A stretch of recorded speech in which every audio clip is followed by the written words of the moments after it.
जुलाई का दूसरा हफ्ता चालू हो रहा था। मानसून अपने पूरे चरम पर था और आसमान ने जैसे जमीन को डुबो देने की कसम खा रखी थी। पिछले 3 दिनों से लगातार इतनी खौफनाक बारिश हो रही थी कि सूरज की एक किरण तक जमीन पर नहीं पड़ी थी। शहर से लगभग 80 किलोमीटर दूर ऊंचे पहाड़ों और घने देवदार के जंगलों के बीच बसा एक दुर्गम गांव था। रामगढ़। इस गांव तक पहुंचने का केवल एक ही रास्ता था, जिसे आसपास के लोग काली घाटी के नाम से जानते थे। ये रास्ता दिन में भी डरावना लगता था, लेकिन आज रात तो जैसे यहाँ साक्षात मौत नाच रही थी। इस खौफनाक रात में शहर के एक युवा डॉक्टर कबीर अपनी पुरानी कार से रामगढ़ की ओर निकल पड़े थे। उनके साथ उनका तजुर्बे का ड्राइवर रहीम चाचा था। रामगढ़ में एक अजीब किस्म का दिमागी बुखार फैला था और कबीर के पास वो जरूरी इंजेक्शन थे जो रातों रात ना पहुंचते तो कई बच्चों की जान जा सकती थी। कार बारिश को चीरती हुई काली घाटी के सर्पीले रास्ते पर रेंग रही थी।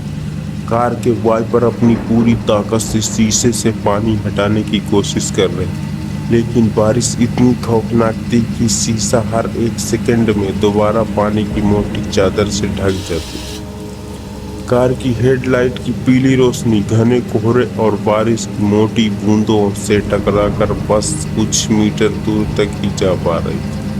टायरों के नीचे कीचड़ और पत्थरों के कुचलने की चप चप आवाज दिल की धड़कन बढ़ा रही थी। डॉक्टर साहब, आज की रात ठीक नहीं है। काली घाटी में इतनी रात को, और वो भी इस सावन की आंधी में सफर करना अपनी मौत को खुद दावत देने जैसा।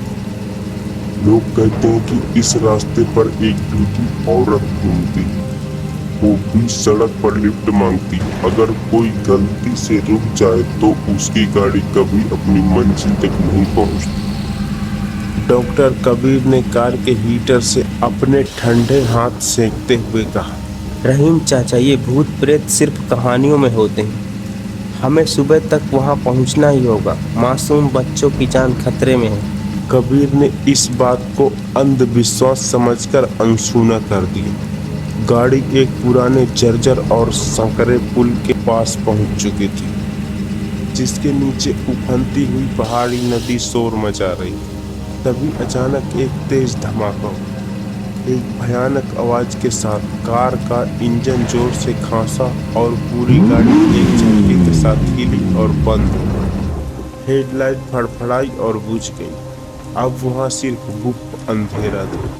कार के अंदर मौत जैसा सन्नाटा छा गया, जिसे सिर्फ बाहर की खौफनाक आवाजें तोड़ रही। कार की लोहे की छत पर गिरती बारिश की तड़तड़ाहट और बाहर चीखती हुई जंगली हवा उन दोनों के दम घुटा रही थी। रहीम ने पागलों की तरह चाबी घुमाई, स्टार्टर ने कड़कड़ की आवाज की, लेकिन इंजन चालू नहीं हुआ। बाहर ऐसा अंधेरा था कि अपना हाथ तक नजर नहीं आ रहा था। कार के शीशे पर अंदर की तरफ भाप जम गई थी। तभी आसमान में एक जोरदार बिजली चमकी। उस एक सेकंड की नीली चकचौंध में कबीर ने जो देखा, उसने उसके शरीर का सारा खून जमा दिया। कार के बोनट में मात्र 10 कदम की दूरी पर कीचड़ से सने हुए 2 पैर खड़े थे और उन पैरों के ऊपर एक औरत थी। उसने एक मैली सफेद रंग की सूती साड़ी पहनी हुई थी, जो बारिश के पानी से पूरी तरह भीगकर उसकी हड्डियों से चिपकी हुई थी। उसके बाल कमर तक लंबे और उलझे हुए थे, जो उसके पूरे चेहरे को ढके हुए थे। बारिश का पानी उसके बालों से ऐसे टपक रहा था जैसे कोई झरना बह रहा हो। अचानक कार के अंदर एक बहुत ही अजीब और सड़ान भरी महक आने लगी। यह बारिश वाली गीली मिट्टी की सेंधी महक नहीं थी, बल्कि यह किसी सड़े हुए मांस और नदी की खाई की बदबू थी। कीचड़ में किसी के नंगे और भारी कदमों की छप छप आवाज कार के पास आने लगी। वो औरत धीरे धीरे कबीर की खिड़की की तरफ बढ़ रही थी। कबीर ने डर के मारे खुद को दूसरी सीट की तरफ धकेल लिया। खिड़की के जमे हुए कांच पर अचानक एक सफेद झुर्रियों से भरा हाथ आकर टिका। उस हाथ के नाखून असामान्य रूप से लंबे, सड़े हुए और काले थे। उसने शीशे पर अपनी लंबी उंगलियों से दस्तक दी। फिर एक भयानक गूंजती हुई आवाज आई, जो बाहर की बारिश के शोर और बादलों की गरज को चीरती हुई सीधे कबीर के दिमाग के अंदर बाजी। दरवाजा खोलो ना, मुझे बहुत ठंड लग रही है, मुझे अंदर आना है। बिजली फिर से चमकी। इस बार उस औरत का चेहरा ठीक शीशे के दूसरी तरफ चिपका हुआ था।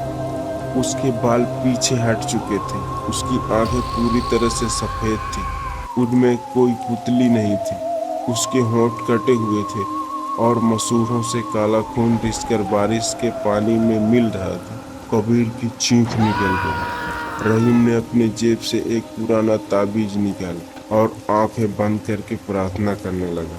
कार के बाहर खड़ी वह भयानक चुड़ैल अब शीशे को जोर जोर से पीटने लगी थी। कांच में दरारें पड़ने लगी थी और बर्फीली हवा कार के अंदर घुसने लगी थी। तभी घने अंधेरे और बारिश के बीच पीछे से एक हल्की सी पीली रोशनी दिखाई दी।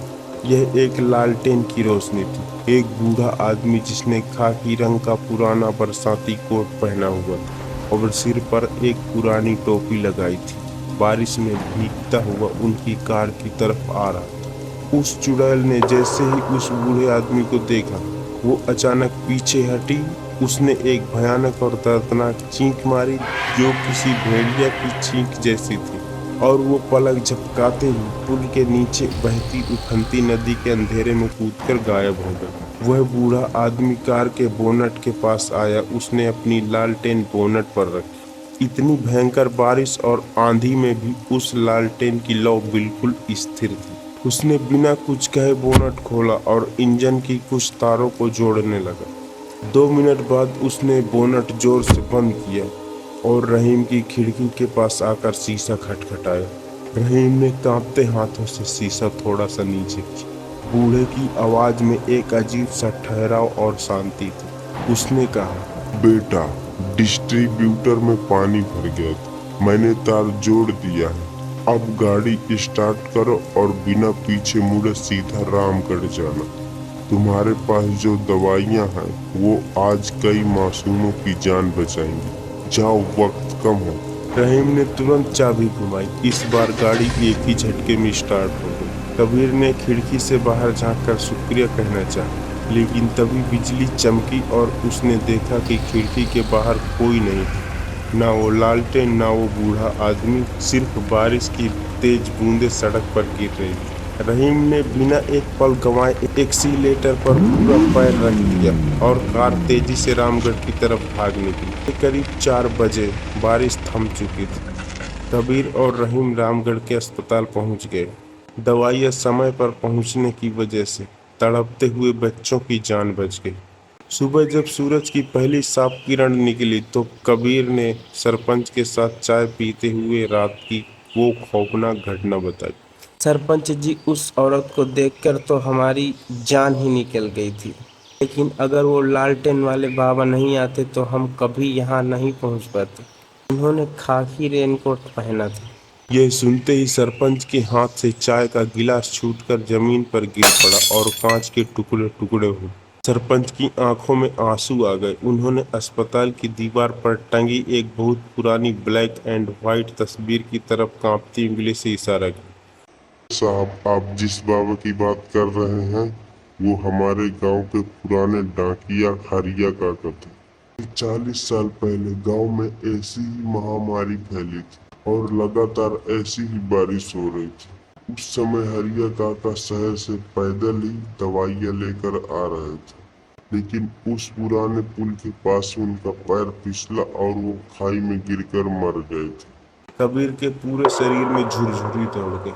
सरपंच ने एक गहरी सांस ली और कहा, काली घाटी में आज भी उस चुड़ैल का साया, लेकिन हरिया काका की आत्मा आज भी उन रास्तों पर भटकती है।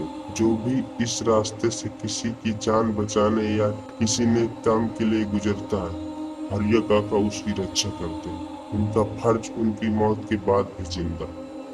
काली घाटी का वो रहस्य, वो बारिश की रोंगटे खड़े करती हुई और शीशे पर ठक ठक करती वो सफेद आंखें, कबीर की जिंदगी का एक ऐसा खौफनाक सच बन गया था जिसे वो मरते दम तक नहीं भूल सकता था।